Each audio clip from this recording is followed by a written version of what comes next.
Hello पिलाମାନେ welcome. ଆଜି ଆମେ ଓଡ଼ିଆ ପଢ଼ିବା। ଆର୍ଆଇ ଏଆର୍ଆଇ ଏମିନ୍ରେ ଆସୁଥିବା ସମସ୍ତ MCQ ଡିସ୍କସନ୍ କରିବା। ତ ଚାଲ ଷ୍ଟାର୍ଟ କରିବା। ପ୍ରଥମ କ୍ୱେଶ୍ଚନ୍ କ'ଣ? ଓଷ୍ଠ କେଉଁ ଧରଣର ଶବ୍ଦ ଚିହ୍ନା? ଓଷ୍ଠ ଗୋଟେ କେଉଁ ଶବ୍ଦ? ଆମେ ଜାଣିଛୁ ଯେ ଆମ ଶବ୍ଦ ଚାରିଟା ଅଛି, ଯେନ୍ଟାକି ତତ୍ସମ, ତଦ୍ଭବ, ଦେଶଜ, ବୈଦେଶିକ। ଏଇ ବାବଦ ସବୁ ଜାଣିଛୁ। କାହାକୁ ତତ୍ସମ କୁହାଯାଏ, କାହାକୁ ତଦ୍ଭବ କୁହାଯାଏ, କାହାକୁ ଦେଶଜ କୁହାଯାଏ, କାହାକୁ ବୈଦେଶିକ କୁହାଯାଏ, ସମସ୍ତେ ଜାଣିଛୁ। ତ ଆମ ପ୍ରଥମ କ୍ୱେଶ୍ଚନ୍ କ'ଣ କହୁଛି? ଓଷ୍ଠ କେଉଁ ଧରଣର ଶବ୍ଦ ଚିହ୍ନାଅ? ଓକେ, ଅପସନ୍ ଏ କେନ୍ଟା? କ୍ୱେଶ୍ଚନ୍ ନମ୍ବର 1 ହେଉଛି ଅପସନ୍ କ ତତ୍ସମ, ଅପସନ୍ ଖ ତଦ୍ଭବ, ଅପସନ୍ ଗ ଦେଶଜ, ଅପସନ୍ ଘ କ'ଣ ବୈଦେଶିକ। କରେକ୍ଟ ଆନ୍ସର୍ ଇଜ୍ ଅପସନ୍ କ ତତ୍ସମ। ଓଷ୍ଠ ଗୋଟେ କେଉଁ ପ୍ରକାର ଶବ୍ଦ? ଓଷ୍ଠ ଗୋଟେ ତତ୍ସମ ଶବ୍ଦ। ଓକେ, ନେକ୍ସଟ କ୍ୱେଶ୍ଚନ୍ କଅଁଳ କେଉଁ ଧରଣର ଶବ୍ଦ? ଦେଖ, କଅଁଳ କେଉଁ ଧରଣର ଶବ୍ଦ? ଆମେ ଗୋଟେ ପାର୍ଟ ଅନୁସାରେ 4ଟି 5ଟି ଲେଖାଏଁ କ୍ୱେଶ୍ଚନ୍ ଡିସ୍କସନ୍ କରିବା। ଏଇ ପ୍ରଥମେ କ'ଣ ଯେ ତତ୍ସମ, ତଦ୍ଭବ, ବୈଦେଶିକ ବାବଦରେ ଆମେ କ'ଣ ଡିସ୍କସନ୍ କରିବା। ତାପରେ ଅଲଗା କିଛି ବାବଦରେ ଡିସ୍କସନ୍ କରିବା। ଯେମିତି ଗୋଟେ ପାର୍ଟ କ'ଣ 4ଟି 5ଟି କ୍ୱେଶ୍ଚନ୍ ଡିସ୍କସନ୍ କରିବା, ଯଦ୍ୱାରା ଆପଣମାନେ ସମସ୍ତେ ଭଲ ଭାବେ ତାକୁ ବୁଝିପାରିବେ, ଜାଣିପାରିବେ। ତ ସେକେଣ୍ଡ କ୍ୱେଶ୍ଚନ୍ କ'ଣ? କଅଁଳ କେଉଁ ଧରଣର ଶବ୍ଦ? କଅଁଳ କି ପ୍ରକାର ଶବ୍ଦ? ଅପସନ୍ 2, କ୍ୱେଶ୍ଚନ୍ ନମ୍ବର 2 କ'ଣ? କରେକ୍ଟ ଆନ୍ସର୍ ଇଜ୍ କେନ୍ଟା? ତତ୍ସମ, ତଦ୍ଭବ, ଦେଶଜ, ବୈଦେଶିକ। କ'ଣ ତାର ଆନ୍ସର୍ଟା? କ'ଣ ତାର ଆନ୍ସର୍ଟା ହେଉଛି ଅପସନ୍ ଖ ତଦ୍ଭବ। ଓକେ, ନେକ୍ସଟ ଯିବା। ନେକ୍ସଟ କ'ଣ ଅଛି? କଥାଟି କହୁ କହୁ ପିଲାଟି ଯାଇ ଧେଣ୍ଡୁରା ପିଟିଦେଲା। ଓକେ, ତ ଲେଖାଙ୍କିକା ପଦ୍ଧତି କେଉଁ ଧରଣର ଶବ୍ଦ? এই যে ধেন্দুরা আছে, এই ধেন্দুরা শব্দটি কেଉଁ প্রকার শব্দ? অপশন ক তৎসম, অপশন খ তদ্ভব, অপশন গ তদ্দেশজ, অপশন ঘ বৈদেশিক। কেଉଁ প্রকার শব্দ? অপশন গ দেশজ। যে କ'ଣ যে ধেন্দুরা শব্দটি দেশজ শব্দ। ওকে, নেক্সট 4 নম্বর क्वेश्चन କ'ଣ ଅଛି? କଥାଟା କାହିଁ ମୋତେ ଅଡ଼ୁଆ ଲାଗୁଛି। ତ এই ଅଡ଼ୁଆ ଶବ୍ଦଟି କେଉଁ ପ୍ରକାର ଶବ୍ଦ? ଅପସନ୍ 4 ହେଉଛି ତତ୍ସମ, ବୈଦେଶିକ, ତଦ୍ଭବ, ଦେଶଜ। କରେକ୍ଟ ଆନ୍ସର୍ ଇଜ୍ ଦେଶଜ। କ'ଣ ଅଖାଡ଼ୁଆ? କଥାଟା କାହିଁ ମୋତେ ଅଖାଡ଼ୁଆ ଲାଗୁଛି। ଅଖାଡ଼ୁଆ ଶବ୍ଦଟି କେଉଁ ପ୍ରକାର? ଦେଶଜ ଶବ୍ଦ। ଅପସନ୍ ଖ ଇଜ୍ କରେକ୍ଟ।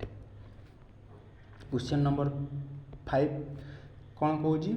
କାହାରି ଗୋଲାମ କରିବା ଉଚିତ ନୁହେଁ। ତ ଏଇ ଗୋଲାମୀ ଶବ୍ଦଟା କେଉଁ ଶବ୍ଦ ଅନ୍ତର୍ଗତରେ ଅଛି? ତତ୍ସମ, ତଦ୍ଭବ, ଦେଶଜ, ବୈଦେଶିକ। କେଉଁ ଶବ୍ଦ ଅନ୍ତର୍ଗତରେ ଅଛି? ଅପସନ୍ ଘ ବୈଦେଶିକ। ଓକେ, ନେକ୍ସଟ ଯିବା। ନେକ୍ସଟ ହେଉଛି 6 নম্বର କ୍ୱେଶ୍ଚନ୍ କ'ଣ? ଚିତ୍ରୋତ୍ପଲା। ଓକେ, ଚିତ୍ରୋତ୍ପଲା ଏକ ପବିତ୍ର ନଦୀ। ନଦୀର ନାମ ଚିତ୍ରୋତ୍ପଲା। ଏହା ଗୋଟେ ଲେଖାଙ୍କିକା ପଦ୍ଧତିର ବିଶେଷ୍ୟ ନିର୍ଣ୍ଣୟକ। ଯେ ଚିତ୍ରୋତ୍ପଲା ଗୋଟେ କେଉଁ ପ୍ରକାର ବିଶେଷ୍ୟ? ଓକେ, ତମେ ବିଶେଷ୍ୟ ଜାଣିଛ ଯେ ବିଶେଷ୍ୟ କେତେ ପ୍ରକାର? ବିଶେଷ୍ୟ ହେଉଛି 5 ପ୍ରକାର। ଓକେ, ଜାଣିଛ ସବୁ। ତ ଚିତ୍ରୋତ୍ପଲା ଗୋଟେ କେଉଁ ପ୍ରକାର ଶବ୍ଦ? ଦେଖ, ବିଶେଷ୍ୟ ଯଦି ଜାଣିନ ତାହେଲେ ବିଶେଷ୍ୟ ଜାଣିଛ ଯେ ବିଶେଷ୍ୟ ହେଉଛି 5 ପ୍ରକାର। ପହଲା କ'ଣ? ଫାର୍ଷ୍ଟ ହେଉଛି ବ୍ୟକ୍ତିବାଚକ ବିଶେଷ୍ୟ ବେଲେ, ଯେନ୍ଟାକି ଆମର ଇଂଲିଶରେ କାଣା କହୁଛୁ ପ୍ରପର୍ ନାଉନ୍, ଯାହା କୁହାଯାଏ ପ୍ରପର୍ ନାଉନ୍ ବୋଲି। ନେମ୍, ଯେକୌଣସି ନେମ୍, ସମସ୍ତର ନାଁ ହେଉଛି ବ୍ୟକ୍ତିବାଚକ। ଜାତିବାଚକ କମନ୍, ଯେନ୍ଟା ହେଉଛି କମନ୍, ଇଂଲିଶରେ କମନ୍ ନାଉନ୍, ସେଟା ହେଉଛି ଜାତିବାଚକ ବିଶେଷ୍ୟ। ବସ୍ତୁବାଚକ ଏକ୍ସଟ୍ରା ମେଟେରିଆଲ୍ ନାଉନ୍, ଯେନ୍ଟା ବସ୍ତୁ ବୁଝାଯାଏ। ଗୁଣବାଚକ ବିଶେଷ୍ୟ। ଆଉ ଗୋଟେ ହେଲା କାଣା? କ୍ରିୟାବାଚକ, ଯେନ୍ଟା କ୍ରିୟାରୁ ଜାତ ହେଇକରି ବିଶେଷ୍ୟ ରୂପେ ବ୍ୟବହୃତ ହୋଇଥାଏ, ତାକୁ କ୍ରିୟାବାଚକ ବିଶେଷ୍ୟ କହିଥାଉ।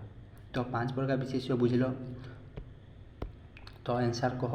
ଚିତ୍ରୋତ୍ପଲା ଏକ ନଦୀର ନାମ ଏଇଟା ଗୋଟେ ନଦୀର ପବିତ୍ର ନଦୀ ତ ଏଇଟା ଗୋଟେ ନଦୀର ନାମ ଗୋଟେ ନାମକୁ ବୁଝାଉଛି ସେଥିପାଇଁ ଚିତ୍ରୋତ୍ପଲା ଗୋଟିଏ କେଉଁ ବିଶେଷ୍ୟ ଏହା ଗୋଟିଏ ବ୍ୟକ୍ତିବାଚକ ବିଶେଷ୍ୟ ବୁଝିହେଲା ବିଶେଷ୍ୟ କ'ଣ ବିଶେଷ୍ୟ କେତେ ପ୍ରକାର ବୁଝିହେଲା କାହାକୁ କେଉଁ କେଉଁ ବିଶେଷ୍ୟ କୁହାଯାଏ ବୁଝିହେଲା ଚାଲ ନେକ୍ସଟ क्वेश्चन 7 काठरू टेबुल तैयारी हुए लेखांकिया पद्धतिर विशेष्य निर्णय कर देख काठरू टेबुल तैयारी हुए ऑप्शन 7 देख काठ गोटे अच्छे आम वस्तु क्या कहवा प्रथम देख वस्तुवाचक विशेष्य भाव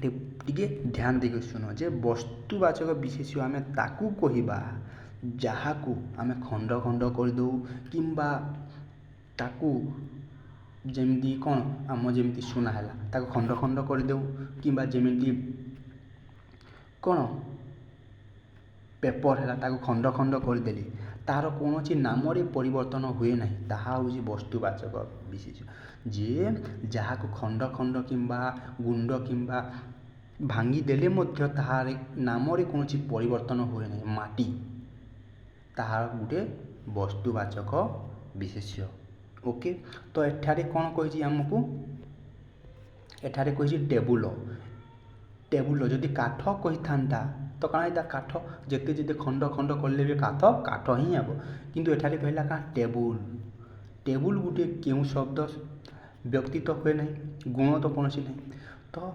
ऑप्शन ख जाति और ऑप्शन ग वस्तु यही दुई ऑप्शन मध्य कन्फ्यूज तो वस्तु जान वस्तु क्या जहाँ को खंड खंड कले तार नाम कौन परिवर्तन घटे ना ताहा हूँ वस्तु किंतु एठार टेबुल को जदि आम खंड खंड करदे तार नाम टेबुल हो तार नाम कौन काठरे परिणत हो टेबुल कौन नाम रहा तेणु यह वस्तुवाचक विशेष्य हेब ना कौन हम ऑप्शन ख इज करेक्ट जातिवाचक हे टेबुल गोटे जाति आम कहीपर बहुत प्रकार टेबुल अच्छे तो टेबुल गोटे कौन जाति ओके नेक्स्ट क्वेश्चन नेक्स्ट अच्छे कौन नेक्स्ट चित्त चांचल्य अवनीतर कारण लेखांकिका पद्धतिर विशेष चांचल्य ओके क्या चांचल्य देख चांचल्य बोले क्या चंचलता जेन आम जहाँ से बहुत गुड चंचल चांचल्य तो सेटा तो चांचल्य है तार गोटे गुण के बुझुचे ना तार नाम चांचल्य कौन नाम है जाति है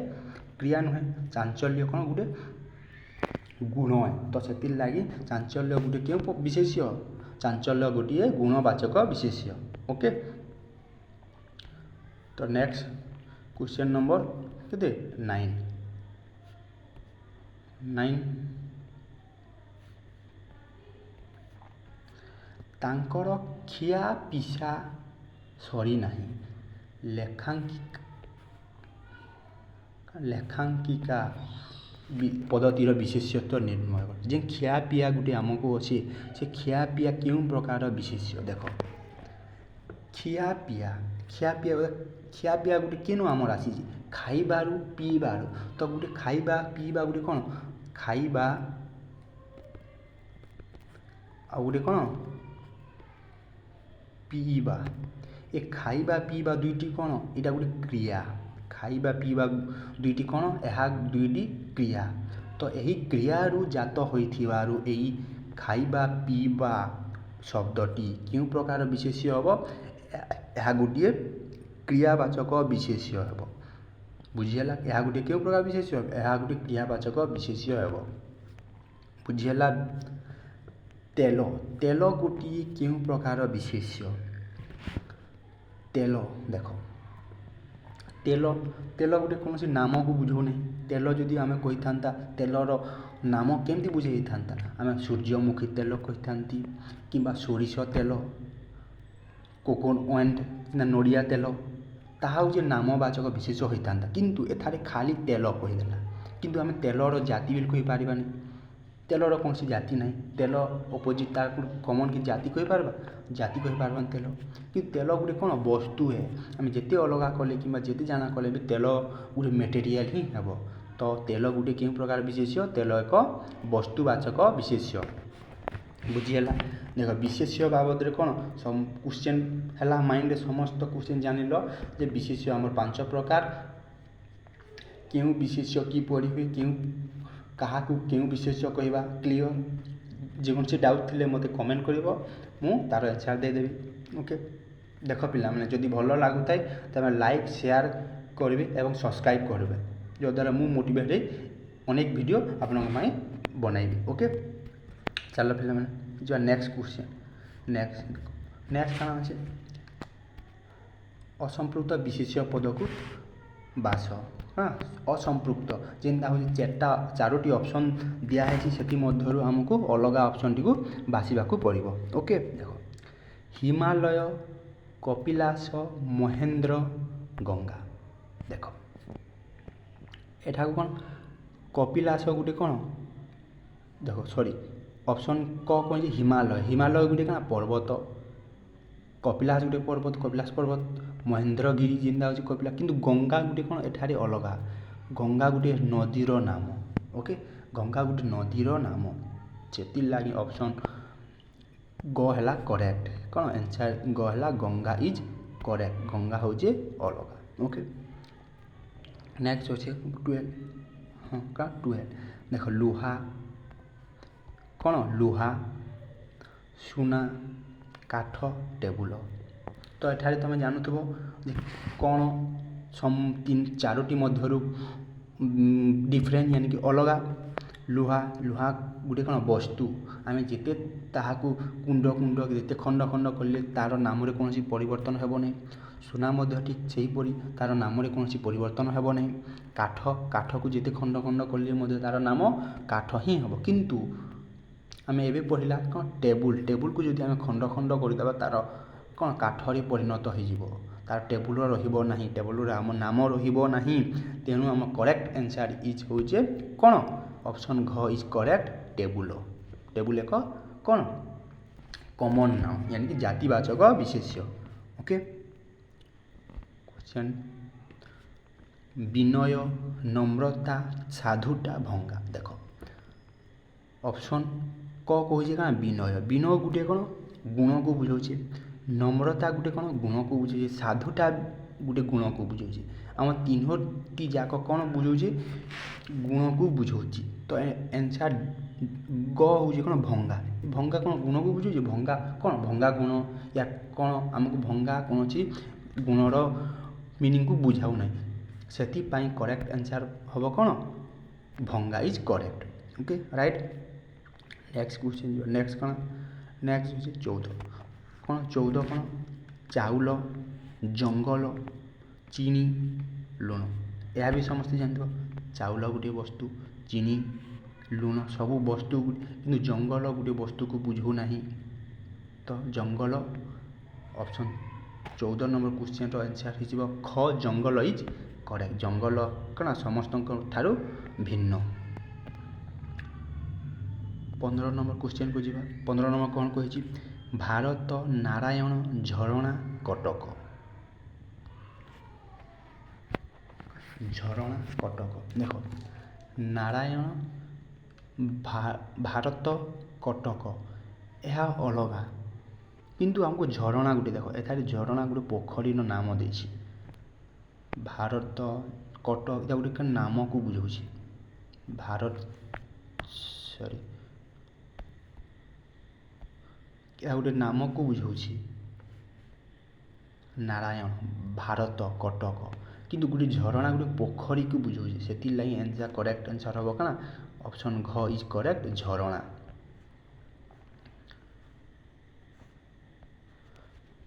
ओके तब ऑप्शन 16 हूँ क्या व्यक्ति धनी लेखाखिया पदटीर विशेषण निर्णय कौन ऑप्शन कह हम धनी ये धनी वार्डटा शब्दटा अच्छी यह क्यों प्रकार विशेषण ताकू आम निर्णय कर देख विशेषण पड़ो जे विशेषण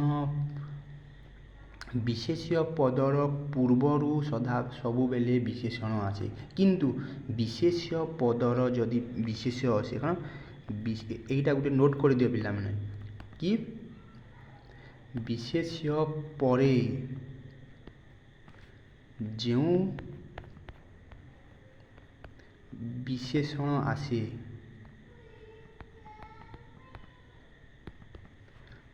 ତାକୁ କ'ଣ ବିଧେୟ କୁହାଯାଏ।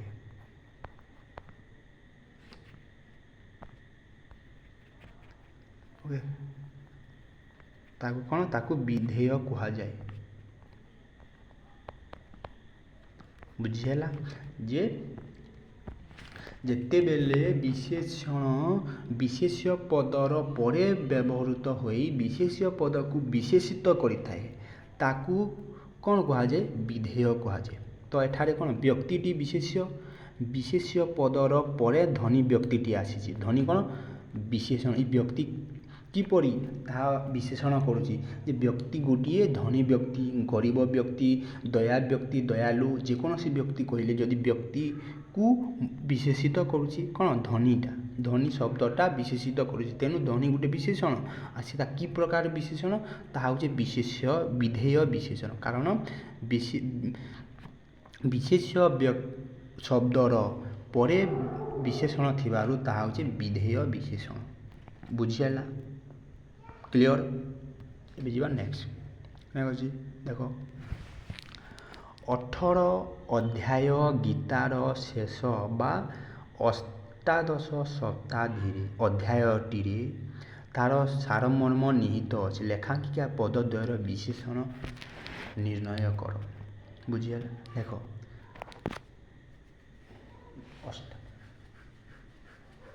ଏହା ଗୋଟିଏ, ଦେଖ ପିଲାମାନେ, ମୋତେ ଯାହା ଲାଗୁଛି ଏ କ୍ୱେଶ୍ଚନ୍ ଟିକେ ମିଷ୍ଟେକ୍ ଦେଇଛି।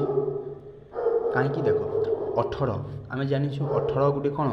18 ଗୋଟେ ସଂଖ୍ୟାବାଚକ ବିଶେଷ। କ'ଣ 18 ଗୋଟିଏ ସଂଖ୍ୟାବାଚକ ବିଶେଷ, କିନ୍ତୁ ଅଷ୍ଟାଦଶ ଗୋଟେ ହେଉଛି କ'ଣ ପୂରଣବାଚକ। ଅଷ୍ଟାଦଶ ପୂରଣ, କିନ୍ତୁ 18, 19, 20 ଏଇଟା ହେଉଛି କ'ଣ ଗୋଟେ ସଂଖ୍ୟାକେ ବୁଝାଛି, କିନ୍ତୁ ଅଷ୍ଟାଦଶ କ'ଣ ପୂରଣବାଚକେ ବୁଝୁଛି। କିନ୍ତୁ ଏଇ ଦୁଇ ଜଣକ ବିଶେଷଣ କ'ଣ ବିଶେଷଣ ଭିନ୍ନ ଭିନ୍ନ। ତ এই କ୍ୱେଶ୍ଚନ୍ଟି ରଙ୍ଗ ଦେଇଛି। ଓକେ, ବୁଝିଲ? ଚାଲ ଯିବା। ଦେଖ ପିଲାମାନେ, ଯଦି କ୍ୱେଶ୍ଚନ୍ର କନସେପ୍ଟ ଜାଣିନଥିବ ତେବେ କ୍ୱେଶ୍ଚନ୍ ତୁମେ କରିପାରିବ ନାହିଁ। ଯେମିତି ଏଠି ଥିଲା କ'ଣ ସଂଖ୍ୟା ପୂରଣ, ସଂଖ୍ୟା ବିଶେଷଣ କ'ଣ, ପୂରଣବାଚକ ବିଶେଷଣ କ'ଣ ତାହା ଜାଣିନଥିବ ତେବେ ତୁମେ କ୍ୱେଶ୍ଚନ୍ କରିପାରିବ ନାହିଁ। ତ ପ୍ରଥମେ ତୁମକୁ କନସେପ୍ଟ ବୁଝିବାକୁ ପଡ଼ିବ, ତାପରେ ତୁମେ କ୍ୱେଶ୍ଚନ୍କୁ କରିପାରିବ। ଓକେ, ଚାଲ ନେକ୍ସଟ କ୍ୱେଶ୍ଚନ୍ କ'ଣ? ଅନନ୍ତ ବ୍ରହ୍ମାଣ୍ଡର ରହସ୍ୟ କିଏ ଜାଣିପାରିବ?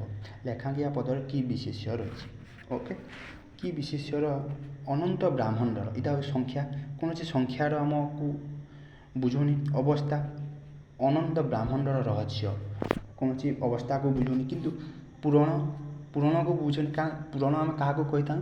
ପୂରଣ କହିଥାଉ ଆମର ଇଂଲିଶରେ ଯେମିତି ଫାର୍ଷ୍ଟ, ସେକେଣ୍ଡ, ଥାର୍ଡ଼, ସେମିତି ପ୍ରଥମ, ଦ୍ୱିତୀୟ, ତୃତୀୟ ହେଲେ ଆମେ ପୂରଣ କହିଥାଉ।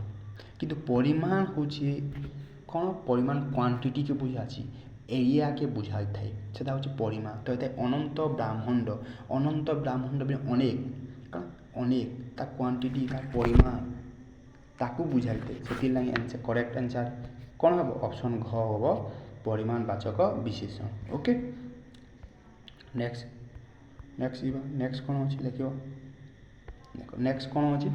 ପିଲାଟି ନିପଟ ଅଳସୁଆ ଅଟେ। ଲେଖାଙ୍କିକା ପଦ୍ଧତିର ବିଶେଷଣ ନିର୍ଣ୍ଣୟ କର। ଦେଖ ପିଲାଟି ନିପଟ ଅଳସୁଆ ଅଛି, ନିପଟ ଅଛି ମାନେ କେନ୍ତା? ଦେଖ ନିପଟ ଗୋଟେ କ୍ରିୟା ବିଶେଷକ ବିଶେଷଣ ନୁହେଁ ଯେ କ୍ରିୟାରୁ ଉତ୍ପନ୍ନ କ୍ରିୟା, ଯାହାକୁ କ୍ରିୟା ବିଶେଷଣ କହିଥାଏ ସେଟା ହେଉଛି କ'ଣ? ନୁହେଁ, ନିପଟ ନୁହେଁ। ବିଶେଷଣର ବିଶେଷଣ ଗୁଣବାଚକ ବିଶେଷଣ, ଗୁଣବାଚକ ବିଶେଷଣ, ଅବସ୍ଥାବାଚକ ବିଶେଷଣ। ପିଲାଟି ଅଳସୁଆ ଅଛି, ପିଲାଟି କିପରି ଅଛି ତାହା ବିଶେଷ କରୁଛି କ'ଣ? ଅଳସୁଆ, ଅଳସୁଆ ବିଶେଷଣ କରିଥାଏ, କିନ୍ତୁ ଅଳସୁଆ ହେଉଛି ବିଶେଷ୍ୟର ବିଶେଷଣ, କିନ୍ତୁ ଏଠାରେ ନିପଟ ଅଳସୁଆ, ଏହା କ'ଣ? ଅଳସୁଆକୁ ପୁଣି ନିପଟ ବିଶେଷିତ କରୁଛି। କ'ଣ ଯେ ପିଲାଟିକୁ ଅଳସୁଆ ୱାର୍ଡ଼ଟା ବିଶେଷିତ କରୁଛି, ଅର୍ଥାତ୍ ଅଳସୁଆ ଗୋଟିଏ ବିଶେଷଣ। କ'ଣ ଅଳସୁଆ ଗୋଟିଏ ବିଶେଷଣ, କିନ୍ତୁ ପୁଣି ବିଶେଷଣକୁ କ'ଣ କରୁଛି? ବିଶେଷଣକୁ ନିପଟ ଶବ୍ଦଟି ବିଶେଷିତ କରୁଛି ଅର୍ଥାତ୍ ବିଶେଷଣକୁ ବିଶେଷଣ ବିଶେଷିତ କରୁଥିବାରୁ ଏହାର କରେକ୍ଟ ଆନ୍ସର୍ ହେବ ଅପସନ୍ ଖ ବିଶେଷଣର ବିଶେଷଣ। ଯେଉଁ ବିଶେଷଣ ପଦକୁ ଅନ୍ୟ ଏକ ବିଶେଷଣ ପଦକୁ ବିଶେଷିତ କରିଥାଏ ତାକୁ ଆମେ କ'ଣ କହିଥାଉ? ତାକୁ ଆମେ ବିଶେଷଣର ବିଶେଷଣ କହିଥାଉ। ସେଥିପାଇଁ ଏଠାରେ ଅଳସୁଆ ଗୋଟେ ବିଶେଷଣ। କ'ଣ ପିଲାକୁ ଅଳସୁଆ ବିଶେଷିତ କରୁଛି, ପୁଣି ଅଳସୁଆକୁ ନିପଟ ଶବ୍ଦଟି ବିଶେଷିତ କରୁଥିବାରୁ ଅଳସୁଆ ବିଶେଷଣ ଗୋଟେ ହୋଇଥିବାରୁ ନିପଟ ଶବ୍ଦଟି କ'ଣ? ବିଶେଷଣର ବିଶେଷଣ।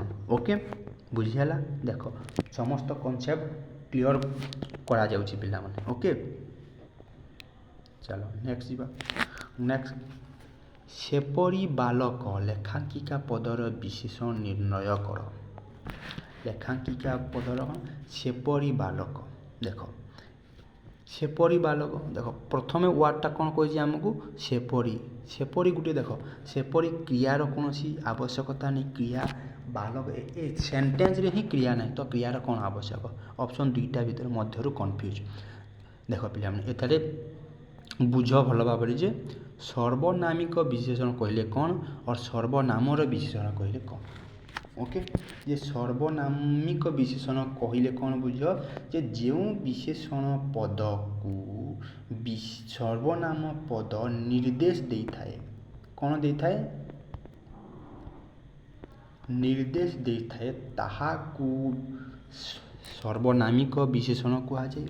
ଆଉ ଯେଉଁ ବିଶେଷଣ ପଦ ସର୍ବନାମ ପଦକୁ ବିଶେଷିତ କରିଥାଏ ତାହାକୁ ସର୍ବନାମର ବିଶେଷଣ କୁହାଯାଏ। ତ ଏଠାରେ କ'ଣ?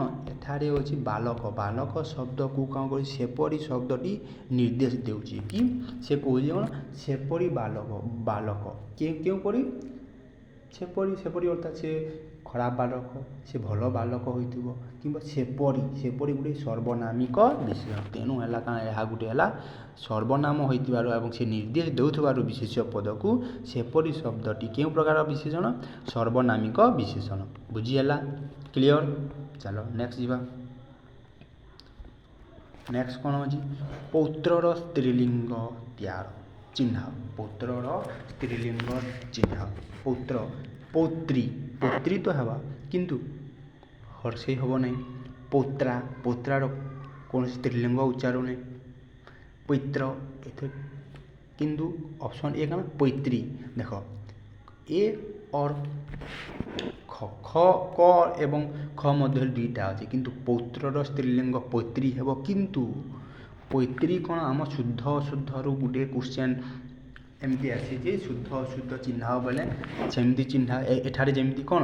ପୌତ୍ରର ସ୍ତ୍ରୀଲିଙ୍ଗ ତ ତମେ ସମସ୍ତେ ଜାଣିଛ ପୈତ୍ରୀ, କିନ୍ତୁ କେଉଁ ପୈତ୍ରୀ ହେବ? ପୈତ୍ରୀରେ ତରେ ହର୍ଷେଇ ହେବ ନା ଦୀର୍ଘେଇ ହେବ? ସେଟା ଜାଣିଥିଲେ ଯାଇ ତମେ ଏହି କ୍ୱେଶ୍ଚନ୍ କରିପାରିବ। ତ ପୈତ୍ରୀ କେମିତି ହୁଏ? ପୈତ୍ରୀରେ ଦୀର୍ଘେଇ ଲାଗେ, ତରେ ଦୀର୍ଘେଇ ଲାଗେ। Option A is correct. Okay, ଚାଲ ନେକ୍ସଟ ଯିବା। ନେକ୍ସଟ କ'ଣ ଅଛି? ନିମ୍ନଲିଖିତ ପଦମାନଙ୍କ ମଧ୍ୟରୁ କେଉଁଟି ପୁଲିଙ୍ଗ ଚିହ୍ନଟ କର। ସବୁ କିଛି ପୁଲିଙ୍ଗ ଚିହ୍ନଟ କର ବୋଲି ଆମକୁ କହି। ଚନ୍ଦ୍ରବନ୍ଦନା ଏଇଟା ଗୋଟେ ପୁଲିଙ୍ଗ ନୁହେଁ, ସ୍ତ୍ରୀଲିଙ୍ଗର ଆବାଜ ହେଉଛି ସ୍ତ୍ରୀଲିଙ୍ଗ। ଚନ୍ଦ୍ରବନ୍ଦିନୀ ଏଟାକୁ ତ ତମେ ଜାଣିଛ ସ୍ତ୍ରୀଲିଙ୍ଗ। ଚନ୍ଦ୍ରମୁଖୀ ବି ଗୋଟେ ସ୍ତ୍ରୀଲିଙ୍ଗ। କିନ୍ତୁ ଚନ୍ଦ୍ରବନ୍ଦନ ଏହା ଗୋଟେ କ'ଣ? ପୁଲିଙ୍ଗ। ଓକେ, କିନ୍ତୁ ପୁଲିଙ୍ଗ କେମିତି ହୁଏ, ସ୍ତ୍ରୀଲିଙ୍ଗ କେମିତି ହୁଏ, କେଉଁ ପ୍ରକାର ପୁଲିଙ୍ଗରୁ ସ୍ତ୍ରୀଲିଙ୍ଗରୁ ପୁଲିଙ୍ଗ କରାଯାଏ ତାହା ଜାଣିଥିଲେ ଯାଇ ତମେ ଏହି ପ୍ରଶ୍ନର ଉତ୍ତର ଦେଇପାରିବ। ଓକେ, ଚାଲ ଯିବା ନେକ୍ସଟ ଅଛି କ'ଣ? ନିମ୍ନଲିଖିତ ପଦମାନଙ୍କ ମଧ୍ୟରୁ ସ୍ତ୍ରୀଲିଙ୍ଗ ଚିହ୍ନଟ କର। କାରଣ ସ୍ତ୍ରୀଲିଙ୍ଗ କେଉଁଟା ତାହା ଚିହ୍ନଟ କର। ଚନ୍ଦ୍ରମୁଖ, ଦେଖ ଚନ୍ଦ୍ରମୁଖୀ ସେଠାରେ ଥିଲା ତ କ'ଣ ହେଲା? ସ୍ତ୍ରୀଲିଙ୍ଗ, କିନ୍ତୁ ଏଠାରେ ଚନ୍ଦ୍ରମୁଖ ଅଛି ତ ଏଇଟା କ'ଣ ହେଇଯିବ? ପୁଲିଙ୍ଗ ହେଇଯିବ। କାରଣ ବିମ୍ବାଧର ଗୋଟେ ପୁଲିଙ୍ଗ। ବିମ୍ବୋଷ୍ଟ ଏଟା ବି ଗୋଟେ ପୁଲିଙ୍ଗ। ବିମ୍ବୋଷ୍ଠା ଏହା ଗୋଟେ ସ୍ତ୍ରୀଲିଙ୍ଗର ଉଚ୍ଚାରଣ ହେଉଛି, ଏହାକୁ ସ୍ତ୍ରୀଲିଙ୍ଗ ଗୋଟେ ବୁଝଉଛି। ତେଣୁ ବିମ୍ବୋଷ୍ଠା ଗୋଟେ ସ୍ତ୍ରୀଲିଙ୍ଗ। ଅପସନ୍ ଖ ଇଜ୍ କରେକ୍ଟ। ବୁଝିହେଲା? ନେକ୍ସଟ ଯିବା। ନେକ୍ସଟ କ'ଣ ଅଛି? ନେକ୍ସଟ ନିମ୍ନଲିଖିତ ବାକ୍ୟମାନଙ୍କ ମଧ୍ୟରୁ ଏକ ବଚନ ଚିହ୍ନଟ କର।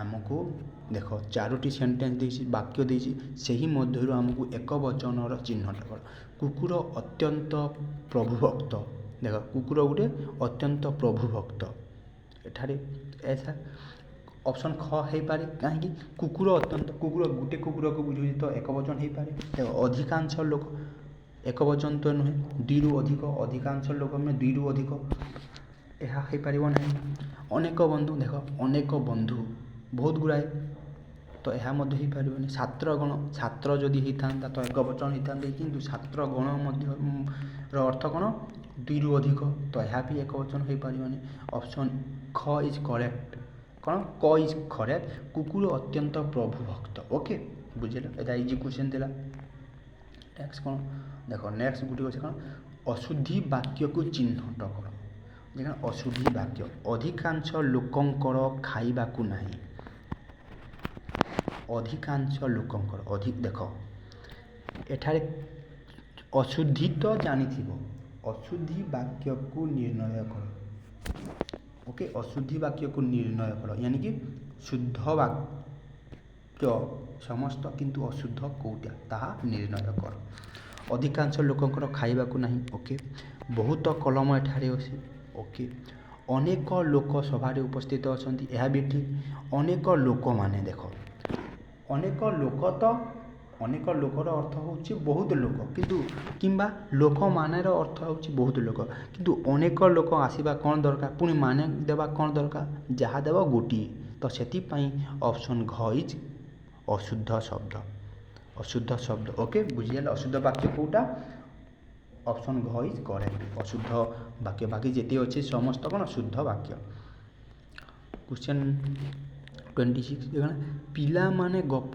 शुणुसंती लेखांकिका पदर कारक निर्णय कर देख पिला माने पुनी क्वेश्चन कोन क्वेश्चन हला कारक कारक क्वेश्चन देख केतेदा आमे कोन कोन डिस्कशन करिले पहला कोन थिला विशेष्य विशेषण शुद्ध अशुद्धि स्त्रीलिंग पुलिंग ए पुनी कारक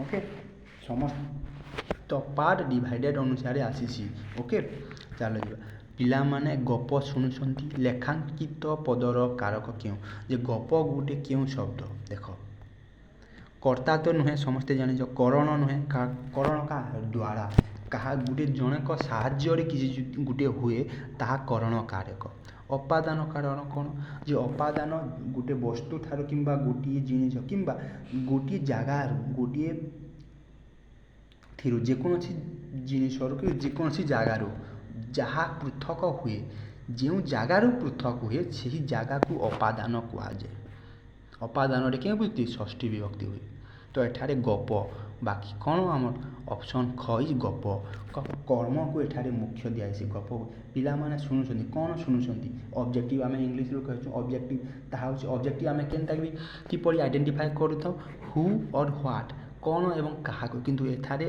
कर्म किपर आम ओडिया आइडेंटिफाई करें कौन एवं क्या जदि शुणुंट कौन शुणुंट ता गोटे कर्म आर से क्यों प्रकार कर्म मुख्य कर्म से लगी लेखाएं पद्धति कारक निर्णय कर कर्म कारक कौन द्वितीय विभक्ति जदि विभक्ति कहता क्यों विभक्ति होता द्वितीय विभक्ति कर्म ओके बुझीगला नेक्स्ट जीवा नेक्स्ट क्वेश्चन नंबर के क्वेश्चन नंबर 27 ओके 27 कौन कहूँ प्रधानमंत्री उड़ाजाहाज ओडिशा को आसिले लेखांकी जेन शब्दटा कौन उड़ाजाहाज अच्छी से क्यों प्रकार कारक क्यों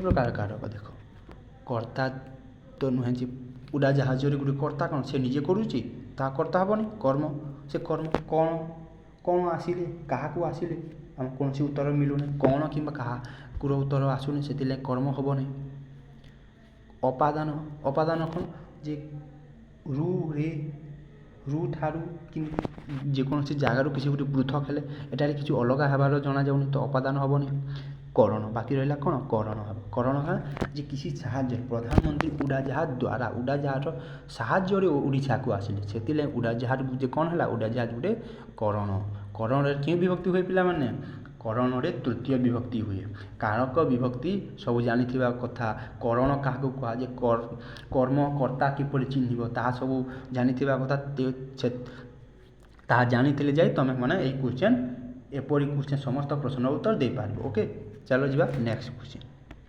नेक्स्ट कौन होची नेक्स्ट होची व्यायाम द्वारा शरीर सुस्थ रहे लेखांकिका पदर कारक निर्णय कर।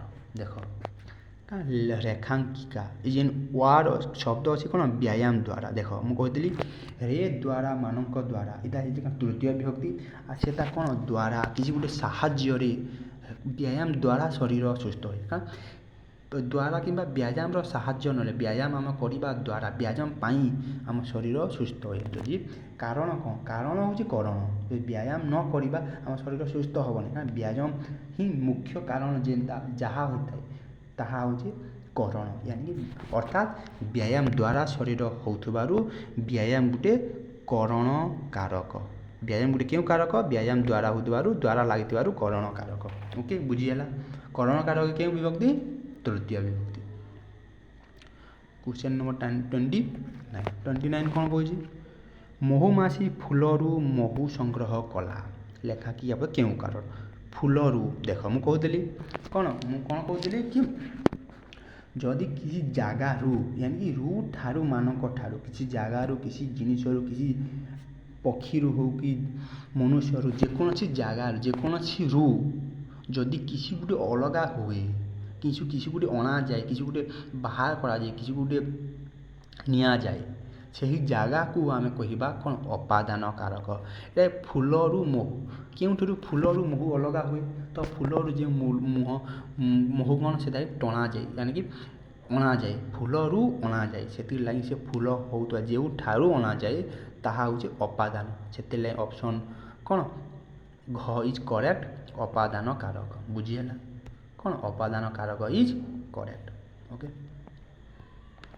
क्वेश्चन नंबर 30 कौन जे पाहांतारे भजन गांधी कौन पाहांतारे भजन गांधी लेखांकिका पद्धतिर क्यों कारक निर्णय कर आम कौन वा शब्द कौन कही शब्द पाहांतारे यही पाहांतारे भजन गांधी क्यों प्रकार शब्द पाहांतारे हूँ अधिकरण कारक क्यों प्रकार कारक अधिकरण रे द्वारा महान रे थारे मानक ठारे हूँ आम अधिकरण कारक अर्थात सप्तमी विभक्ति रे थारे मानक थारे सप्तमी विभक्ति हुए से रे थारे मानक ठारे कौन है अधिकरण कारक अधिकरण कारक सप्तमी विभक्ति हुए यहाँ मैंने तुम जानी कथा जे आमर कारक हूँ 7टा विभक्ति 7टा करण कारक 6 प्रकार कर्ता कर्म करण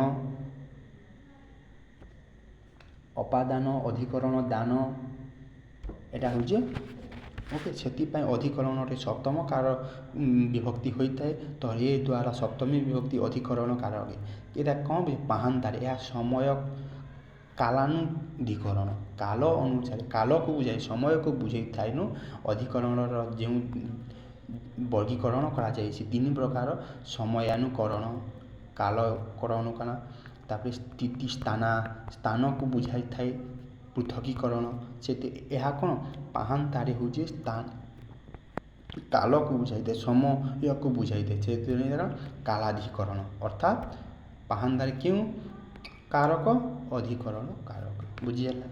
नेक्स्ट क्वेश्चन नेक्स्ट कौन कह राति रे पेचा बाहरती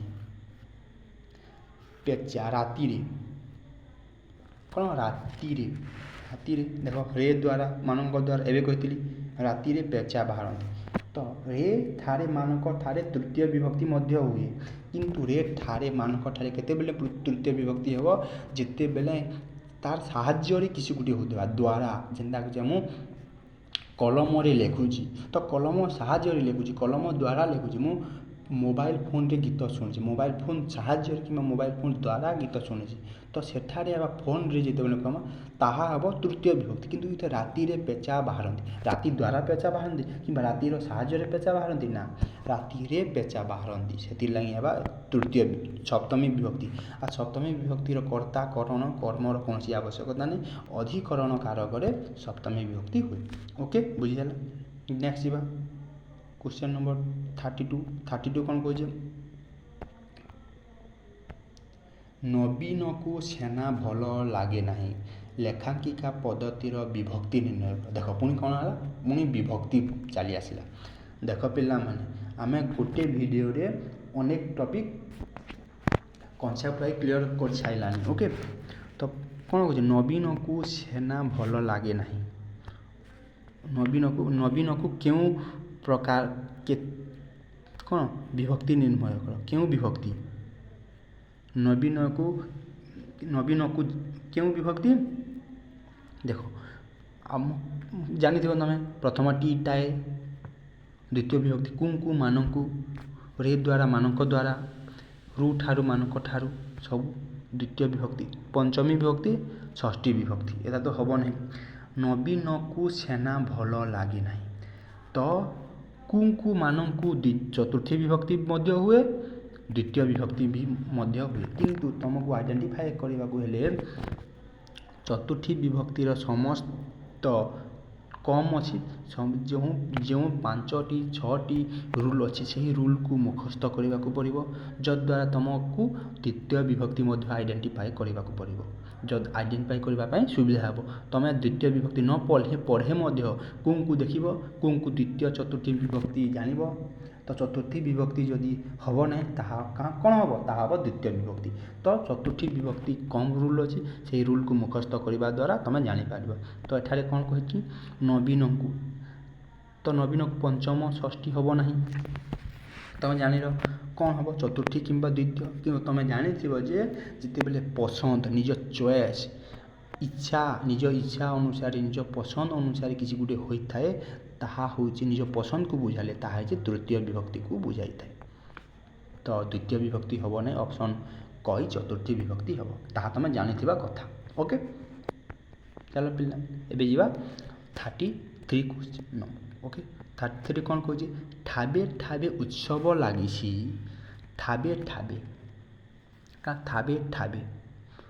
এটা ପଞ୍ଚମୀର ବିଭକ୍ତି ଦେଖ ଠାବେ ପଞ୍ଚମୀର ରଙ୍କର ମାନଙ୍କର ଜାଣିଛ ତୃତୀୟରେ ବି ହେବ ନାହିଁ ଦ୍ୱିତୀୟରେ ବିଭକ୍ତି ଠାବେ ଠାବେ ଏଇଟା ହେଉଛି କାଣା ସ୍ଥାନକୁ ବୁଝାଉଛି ଠାବେ ତ ଏଇଟା ହେଉଛି ଉତ୍ସବ ଲାଗିଛି କାରଣ ଗୋଟେ ସ୍ଥାନରେ ଆଉ ଗୋଟେ ସ୍ଥାନରେ ସ୍ଥାନ ମଧ୍ୟରେ ପ୍ଲେସ୍ ଯେ ଆମେ କ'ଣ କହିପାରିବା ଠାବେ ଉତ୍ସବ ଲାଗିଛି ମାନେ ଗୋଟେ ପ୍ଲେସ୍ରେ ଗୋଟେ ଜାଗାରେ ଉତ୍ସବ ଲାଗିଛି ତ ଏଇଟା ଗୋଟେ ସ୍ଥାନକୁ ବୁଝାଇଥାଏ ଅଧିକରଣ କ'ଣ ସ୍ଥାନାଧିକରଣ ସେଥିଲାଗି ଅପସନ୍ ଖ ଇଜ୍ କରେକ୍ଟ କାରଣ ସପ୍ତମୀ ବିଭକ୍ତି। ଓକେ ତ କ୍ୱେଶ୍ଚନ୍ ନମ୍ବର 34 କ'ଣ କହୁଛି ସଂସାର କ୍ଷଣକୁ କ୍ଷଣ ବଦଳୁଛି ଦେଖ କୁ କ୍ଷଣ ବଦଳୁଛି ଲେଖାଙ୍କିଆ ଦ୍ୱିତୀୟ ବିଭକ୍ତିର କୌଣସି ଆବଶ୍ୟକତା ନାହିଁ ଚତୁର୍ଥୀ ବିଭକ୍ତି ବୋଲେ ଷଷ୍ଠୀ ବିଭକ୍ତି ରଙ୍କର ମାନଙ୍କ ରୁ କୁ ମାନ କ୍ଷଣକୁ କ୍ଷଣ ବଦଳୁଛି। ଓକେ ଏଇଟା ହେଉଛି କ୍ଷଣକୁ କ୍ଷଣ ଏହି ୱାର୍ଡ଼ଟି ମନେ ରଖିବାକୁ ପଡ଼ିବ ଏହା ଗୋଟେ ପଞ୍ଚମୀ ବିଭକ୍ତି। ଓକେ ତ ଆଜିର ଶେଷ ପ୍ରଶ୍ନ କ'ଣ ହେଉଛି ଶେଷ ପ୍ରଶ୍ନ ହେଉଛି 35 କ୍ୱେଶ୍ଚନ୍ ବଳ ଠାରୁ ବୁଦ୍ଧି ବେଶୀ ଦରକାର ଲେଖାଙ୍କି ପଦରେ କି ଏହି ବଳ ଠାରୁ କହିଥିଲେନି ରୁ ଠାରୁ ମାନଙ୍କ ଠାରୁ କ'ଣ ପଞ୍ଚମୀ ବିଭକ୍ତି ବୋଲି ତ ଏହା ବଳ ଠାରୁ ବୁଦ୍ଧି ବେଶୀ ଦରକାର ତ ଠାରୁ ହେଉଛି ପଞ୍ଚମୀ ବିଭକ୍ତି ବୁଝିହେଲା। ତ ସମସ୍ତେ ତୁମେମାନେ ଯଦି ପ୍ରଥମ ବିଭକ୍ତି କିପରି ହୁଏ ଦ୍ୱିତୀୟ ବିଭକ୍ତି କ'ଣ ହୁଏ ତୃତୀୟ ବିଭକ୍ତି ଏପରି ସପ୍ତମ ବିଭକ୍ତି ପର୍ଯ୍ୟନ୍ତ ରୁ ଠାରୁ ମାନଙ୍କ ଠାରୁ ସବୁ ଜାଣିଥିବ ତାହେଲେ ତୁମେ କେଉଁ ବିଭକ୍ତି ଜାଣିପାରିବ କିନ୍ତୁ ଦୁଇଟା ଅପସନ୍ ଅଛି ଦୁଇଟା ଅପସନାଲ୍ ଏକ୍ସେପସନ୍ ଯେନ୍ତା କହିଛୁ ଆମେ ଗୋଟେ ଦ୍ୱିତୀୟ ବିଭକ୍ତି ଏବଂ ଚତୁର୍ଥ ବିଭକ୍ତି ସମାନ ପରି ତୃତୀୟ ବିଭକ୍ତି ଏବଂ ସପ୍ତମୀ ବିଭକ୍ତି ମଧ୍ୟ ସମାନ ପରି ତେଣୁ ଚତୁର୍ଥୀ ବିଭକ୍ତିର ସମସ୍ତ ରୁଲ୍ ଆପଣମାନଙ୍କୁ ମୁଖସ୍ଥ କରିବାକୁ ପଡ଼ିବ ଯଦ୍ୱାରା ଆପଣ ସେ ତୃତୀୟ ବିଭକ୍ତି ଏବଂ ଚତୁର୍ଥୀ ବିଭକ୍ତି ମଧ୍ୟରେ ଆଇଡେଣ୍ଟିଫାଏ କରିପାରିବେ କିନ୍ତୁ ତୃତୀୟ ବିଭକ୍ତି ଓ ସପ୍ତମୀ ମଧ୍ୟରେ କିଛି ଏମିତି ସାମଞ୍ଜସ୍ୟ ନେଇ ଟିକେ ଜସ୍ ଅଛି କେବଳ ରେ ଦୁଇଟି ରେ କିନ୍ତୁ ଯେତେବେଳେ ଆମ ଦ୍ୱାରା କିମ୍ବା ସାହାଯ୍ୟକୁ ବୁଝାଇଥାଏ ସେତେବେଳେ ତୃତୀୟ ବିଭକ୍ତି କରିବ ଆଉ ଯେତେବେଳେ ଅନ୍ୟକୁ ବୁଝାଏ ସେତେବେଳେ ସପ୍ତମୀ ବିଭକ୍ତି କରିବ। ତ ଆଜିର ପ୍ରଶ୍ନ ଆପଣମାନଙ୍କୁ କେମିତି ଲାଗିଲା ଆପଣମାନେ କମେଣ୍ଟ କରି ଜଣାଇବେ। କୌଣସି ଡାଉଟ୍ ହେଲେ କମେଣ୍ଟ କରି କରିବେ, ମୁଁ ଡାଉଟ୍ କ୍ଲିୟର କରିବି।